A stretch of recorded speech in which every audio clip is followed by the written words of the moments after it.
सप्रेम नमस्कार या माझ्या यूट्यूब चॅनलवर मी जयंत सहस्रबुद्धे आपल्या सगळ्यांचं मनापासून पुन्हा एकदा स्वागत करतो।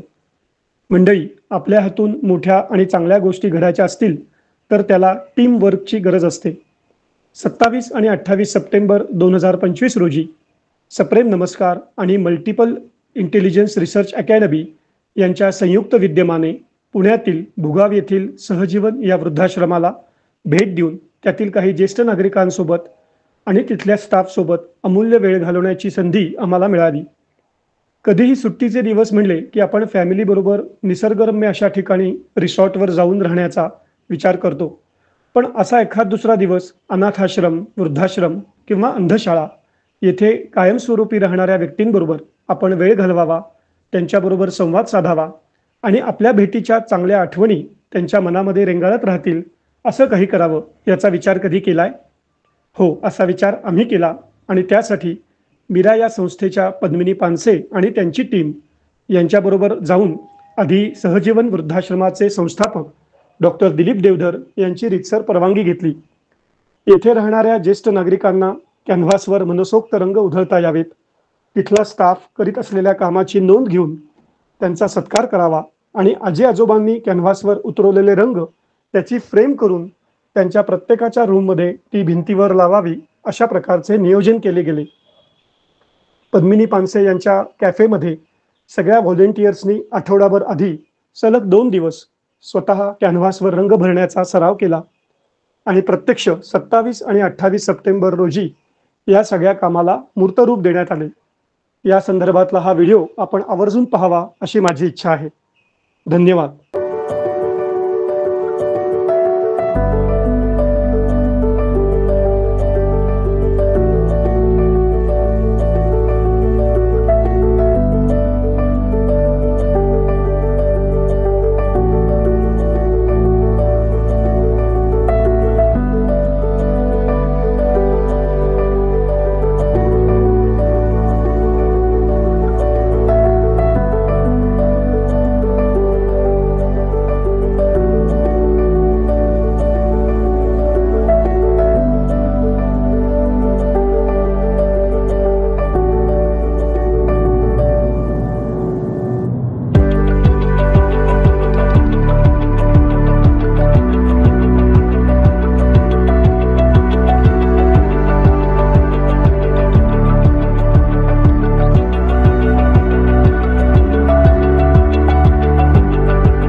नमस्कार, सप्रेम नमस्कार या माझ्या यूट्यूब चॅनलवर मी सगळ्यांचं मनापासून पुन्हा एकदा स्वागत करतो।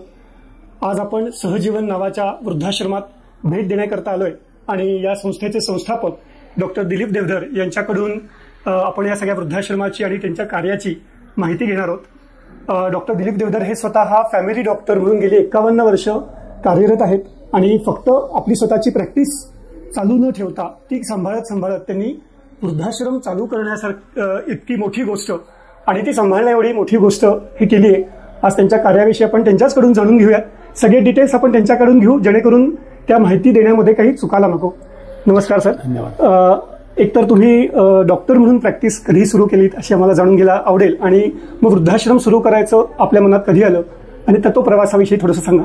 मी 1975 सालापासून जनरल प्रॅक्टिस करतो, पण मी फॅमिली डॉक्टर आहे याचा मला अनुभव फार अभिमान आहे। कारण मी गेले पुण्यातल्या 5-5 पिढ्यांचा मी अनेक कुटुंबाचा फॅमिली डॉक्टर आहे. त्याच्याबद्दल मला फार सार्थ अभिमान आहे. आणि फॅमिली डॉक्टर ही संस्था कार्यरत असावी आणि त्याचं महत्त्व वाढावं या दृष्टीने मी सातत्याने प्रयत्न करत असतो. मी सामाजिक कार्याची मला आवड असल्यामुळे सुतिका साई मंदिर या संस्थेचा मी विश्वस्त 1986 साली झालो.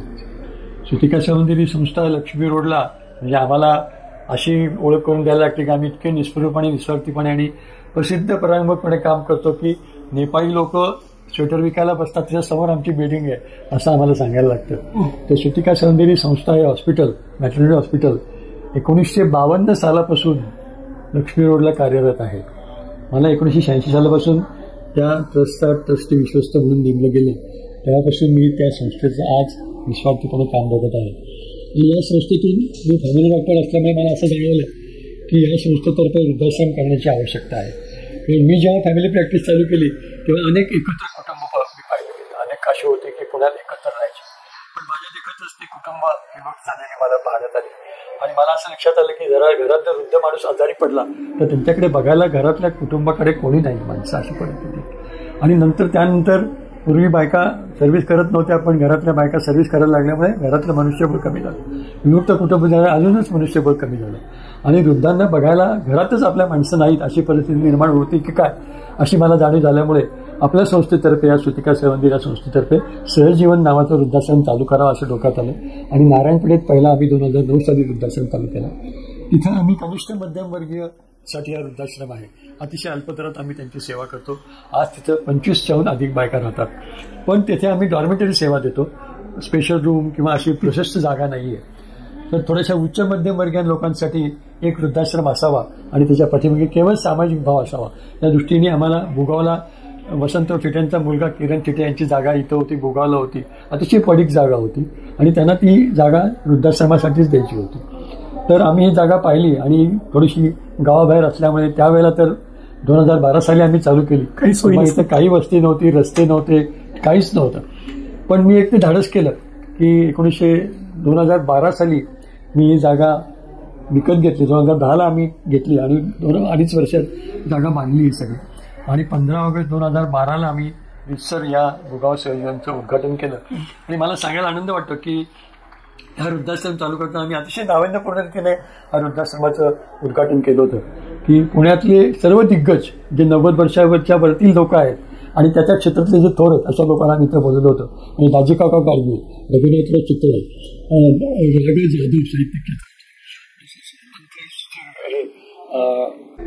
शेजवलकर, प्रचिम शेजवलकर, प्रल्हाद गावडे आणि त्यात विद्या बाळ, निर्मला सोनी अशी सगळी लोक आम्ही इथं या क्षेत्रातले दिग्गज दिग्गज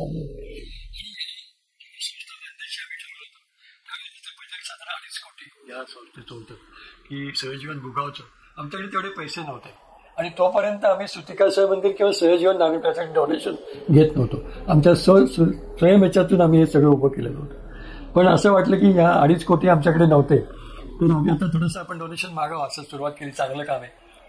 तर आमच्याकडे सुदैवाने किंवा असं झालं की लोक असतात की पुण्यातले स्ट्रक्चरल इंजिनियर वायस साने ते या कार्यक्रमात हजर होते. त्यांच्या मिसेस काही कारणास्तव आमच्या नारायणपेठला वृद्धाश्रमात राहत होते. त्यांच्या घरी आणखी होते आणि त्यांनी आमचं कार्य 6 महिने पाहिलं आणि त्यांच्या मिसेसना ते परत घरी घेऊन गेले आणि मला म्हणले की तुम्ही तुमचा रॅपोर्ट माझ्या मिसेसवर चांगला डेव्हलप झालेला आहे तर घरी काही लागलं त्यांना आरोग्यविषयी तर तुम्ही येत जा अशी त्यांनी मला रिक्वेस्ट केली. एक फॅमिली डॉक्टर आणि एक चांगला माणूस आहे तर आपण जायला पाहिजे त्यांच्याकडे. त्यांनी मला एकदा असंच घरी बोलवलं की बायकोला बघायला या. तर तेव्हा हा वृद्धाश्रमाची भुगावच्या जागा आम्ही त्याचा विचार करत होतो की ही जागा घ्यावी का काय, कसा आर्थिक बाजू अजून काही होत नाही आहे प्रयत्न. तर मी एक पत्र छापील घेतलं आणि त्यांच्याकडे गेलं आणि म्हणलं की त्यांना मिसेसला पाहिल्यानंतर की सानेसाहेब असं आम्ही एक वृद्धाश्रम भुगावला बांधायचा विचार करतोय. थोडासा मोठ्या स्वरूपात आहे आणि मध्यमवर्गीयांना उपयोगी पडेल असा एक वृद्धाश्रम बांधण्याचा डोक्यात आहे. 2.5 कोटी बजेट आहे. आमच्याकडे काही तेवढे पैसे नाहीत. आपल्याला शक्य असेल तर आपण द्या. अर्थात तुम्ही दिले नाहीत तरी आपल्या रिलेशन तिथे चालतील असं मी त्यांना म्हणलं. पण त्या माणसाचा थोरपणा एवढा किंवा आमचा भाग्य म्हणायचं की त्या माणसाने पत्रही न वाचता 50 लाख रुपये जाहीर केले आणि त्यावेळी त्यांनी मला दिले पैसे. आणि मग तेव्हा मला वाटलं की हा वृद्धाश्रम खरंच होणार आहे. आपण स्वप्न साकारलं असं वाटलं. मग आम्ही थोडं डोनेशन, थोडे संस्थेचे पैसे असं करत हा वृद्धाश्रम बांधला. आणि या वृद्धाश्रमावर माझी अशी समजूत आहे की आमच्या गणपतीची कृपा आहे. ते मला थोडंसं असं जाणवलं की गणपतीने मला असं सांगितलं की हरदशरथ तू काढ, आणि म्हणून गणपतीची मूर्ती खूप छान देव आहे. तर हे त्यातून सगळं झालेलं आहे. आणि या वृद्धाश्रमाला म्हणजे खरं तर श्रींची इच्छा आहे असं माझी. आम्ही सगळे निमित्त पात्र आहोत. खूप छान प्रकारे आम्ही जे आता 2 दिवस इथे आहोत बघतोय, खूप छान प्रकारे मॅनेज केलंय. आणि सगळे इथे काम करणारे बघतो आम्ही असे जॉब म्हणून नाही करत आहेत, आणि घरच्या लोकांचं करतो. आमचं वैशिष्ट्य म्हणजे सर्व स्टाफ इतका चांगला आहे, सगळ्यांची प्रेमाने वागतात, सर्व कामं करतात.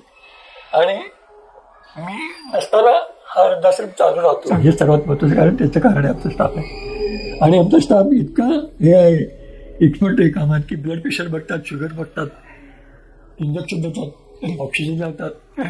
म्हणजे जरी डॉक्टर येत नसला तरी असिस्टंट डॉक्टरसारखे ते सगळे कामं करतात. आणि त्यामुळे आमच्या इथली स्वच्छता, त्याचं क्रेडिट सगळं आमच्या स्टाफला आहे. आणि मी कुठल्याही डॉक्टर 24 तास थांबणं अवघड आहे, पण मी आठवड्यातून 2 वेळा येतो. आणि आमचं एक एक्सटेंडेड कुटुंब आहे असं आम्ही त्याला मानतो. हे आमचे नुसते इन्व्हेंट नाही आहेत, आमचे फॅमिली मेंबर आहेत. इतकं त्यांची आम्हाला माहिती असते. प्रत्येकाला आम्ही नावानिशी ओळखतो, त्यांची मुलं कुठे आहेत, त्यांच्या मुलांची नावं काय आहेत, ते काय करतात, हे सगळं आम्हाला माहित असतं. एक वेगळंच बॉन्डिंग आमचं इतकं आहे की इमोशनल इन्व्हॉल्वमेंट आमच्या याच्यात आहे. आणि त्यामुळे इतक्या लांब असून सुद्धा हे आमचं वृद्धाश्रम बऱ्यापैकी चालतो. आज आमच्याकडे 40 लोक इथे राहत आहेत आज, आणि सगळीजण आनंदात राहतात. आणि आम्ही वृद्धाश्रम असं म्हणलं नाही, वृद्ध निवास असं म्हणलं. त्याचं कारण आश्रम म्हणलं की टाकून दिलेली लोक किंवा उपेक्षित लोक किंवा त्यांच्याकडे न बघणारी लोक असं वाटतंय, हे मला नाहीसं करायचं होतं.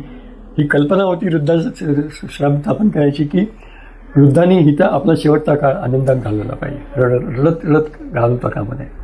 आणि तो हेतू थोडाफार साध्य झाला. 2 माझे हेतू होते. एक की याला सोशल अप्रोच कायम असला पाहिजे, की कमर्शियलचा हेतू कुठलाही असता कामा नये, की सोशल अप्रोचच असला पाहिजे. आणि तो अजून आम्ही टिकवला. अर्थात आता सोशल अप्रोच ठेवून काढणं हे अवघड झालेलं आहे फार, कारण आज प्रोफेशनल वृद्धाश्रम सगळे झालेत, आणि ते आमचं मेंटॅलिटी माझी तशी होत नाही अजून तयार. त्यामुळे ते उलट जास्ती कठीण जात आहे सांभाळ, कारण डोनेशनवरच आमचं वृद्धाश्रम चालतो. आज आमचं वृद्धाश्रम पूर्णपणे लॉसमध्ये असतो, कारण आम्ही कमी पैसे घेतो लोकांकडून. पण जे डोनर आहेत त्याच्यामुळे वृद्धाश्रम चालतो. आणि देणगीदारांचे अत्यंत आभार मानायला पाहिजे. नंतर कामाकडे बघून काम जास्ती बोलतं म्हणतात. शब्द बोलण्यापेक्षा काम जास्ती बोलतात. आवर वर्क स्पीक्स मोर दॅन आवर वर्ड्स. त्यामुळे हे काम बोलतं आणि लोक न बघता पैसे देतात. त्यामुळे लोकांचे आभार मानायला पाहिजे, देणगीदारांचे आभार मानायला पाहिजे. असा वृद्धाश्रम चालू आहे. या वृद्धाश्रमामध्ये आपण काही वृद्धांबरोबर टाइम स्पेंड करावा चांगला, अशी आमची कल्पना होती ऍक्च्युली. आणि कारण प्रत्येक जण आपण बघतो की शनिवार रविवार आला की महाबळेश्वरला जा किंवा गोव्याला जा असं जातात. तर आमची जी सगळी टीम आहे त्या सगळ्यांची अशी इच्छा होती की आपण काही वेळ या वृद्धांबरोबर एक क्वालिटी टाइम आपण स्पेंड करूयात. त्या प्रकारे आम्ही तुमच्या परमिशन पण आम्हाला लगेच मिळाली. तुम्ही तयारी दाखवलीत की ह्या सगळ्या ऍक्टिव्हिटीज करा. तर कालपासून आम्ही बघतोय तुमच्या स्टाफने तर खूपच मदत केली आम्हाला. आणि इथल्या ज्या भिंती आहेत, ज्या आपण एक एरवी वृद्धाश्रमात गेल्यानंतर असं थोडंसं डिप्रेसिव्ह वाटू नये म्हणून आम्ही ते रंगवायचं ठरवलं. सगळ्या प्रेक्षकांना ते आम्ही ती क्लिप दाखवणार आहोत. खूप छानरित्या आमच्या टीमनी ते रंगवलं. आणि तुमच्याकडनं सुद्धा आम्ही बघतो की तुम्ही जे मगाशी म्हणालात की एक सोशल अप्रोच असला पाहिजे. आता सुद्धा आमचा इंटरव्ह्यू चालू असताना वरती गाण्यांचा प्रोग्राम अरेंज केला गेलेला आहे, आपण केलाय. तर असे वेगवेगळे कार्यक्रम, कारण वृद्धांच्या आयुष्यात एक टीव्ही बघणं असेल सोय तर, नाहीतर एकमेकांशी त्याच गप्पा मारणं त्याच विषयावर, ह्यापेक्षा काहीतरी वेगळं घडलं पाहिजे. आणि हा तुमचा कायम प्रयत्न असलेला आम्ही बघत आलोय. खूप मोठं कार्य करताय. मी खूप वयाने लहान आहे, तुम्हाला ती स्तुती सुद्धा करणे आहेत का, पण मला ते खूप आवडलं आणि भावलं मनाला. गरज असतेच वृद्धाश्रमांची किंवा वृद्धनिवासाची. आपल्या हातून अजून असंच खूप कार्य घडत राहू अशी मी देवाला प्रार्थना करतो. आणि आमच्याकडनं सुद्धा आम्ही जेवढं होईल तेवढं येणाऱ्या काळामध्ये सुद्धा 4 क्षण या वृद्धांबरोबर घालवण्यापासून ते जितकं काही करता येईल तेवढं आम्ही नक्की करू. लोकांना की आम्हाला विचारतात लोक की काय आम्ही सेवा करू, आम्ही म्हणतो फक्त लोकांशी बोला, त्यांच्यावर क्षण घालवा, त्यांचे एक्सपिरियन्स शेअर करा, त्यांना बोलू द्या, मोठं करा. हे जरी केलं तरी ती समाजसेवाच एक प्रकारची. त्यांना वाचून दाखवा, गाणी म्हणून दाखवा, त्यांची करमणूक करा, त्यांचा वेळ घालवण्याचा प्रयत्न करा, त्यांच्यावर शेअर करा. एवढंच आमची इच्छा असते, बाकी काही नाही. खूप धन्यवाद सर. थँक्यू. सगळ्यांना नमस्कार. वीकेंड एक खूप सुंदर प्रकारे जर घालवायचा असेल तर मला असं वाटतंय भिंतींवरती रंग उधळायलाच हवेत आणि आम्ही आज सहजीवन वृद्धाश्रमाच्या इथे आहोत आणि अख्ख्या भिंतींवरती खूप छान रंग उधळतोय. तुम्हालाही असंच करायला हवंय. खोलो खोलो दरवाजे पर्दे करो किनारे खूटे से बंदी है हवा मिल के छुड़ाओ सारे.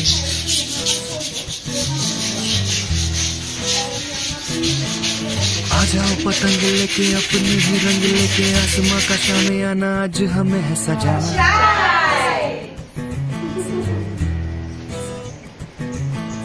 क्यों इस कदर हैरान तू हाय प्राची. मौसम का है मेहमान तू.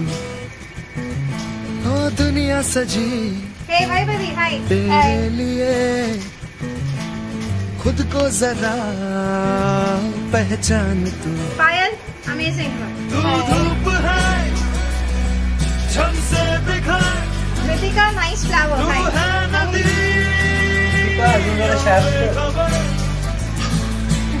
नीरज. हाय. हेलो. उड़ चल कहीं. हाय पद्मिनी. हाय. तेरी तो मंजिल है. वाव, हाय सतीश काका. सतीश काकाने सॉलिड केलं.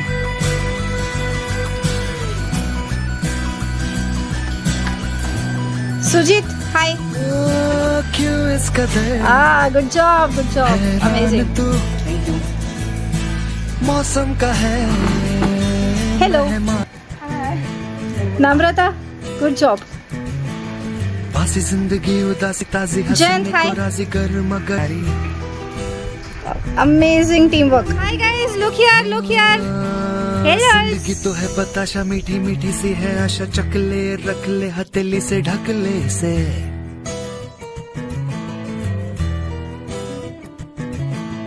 तुझ में अगर प्यास है बारिश का घर भी पास है. रोके तुझे कोई क्यों भला संग संग तेरे आकाश है. तू धूप है छम से बिखर. तू है नदी बेखबर. बह चल कहीं उड़ चल कहीं. दिल खुश जहां तेरी तो मंजिल है वही.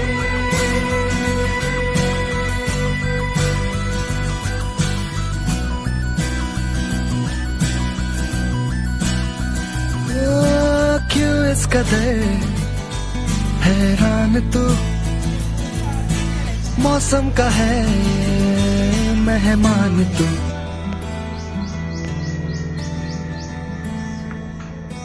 खुल गया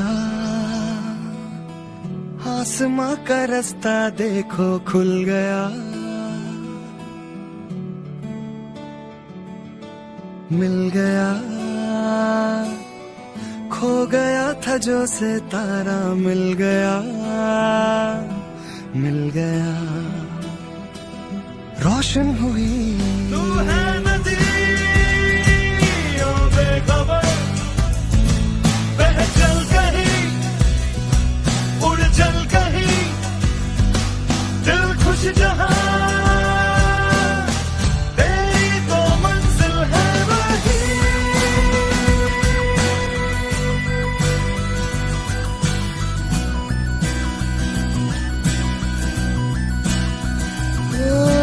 क्यों इस कदर हैरान तू मौसम का है मेहमान तू.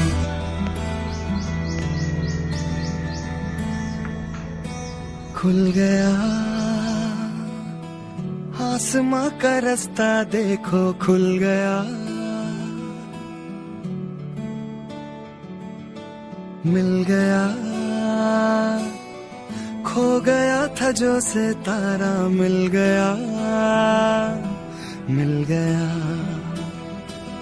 रोशन हुई सारी जमीन. जगमग हुआ सारा जहां. उड़ जीने को तू आजाद है, बंधन कोई अब है कहाँ।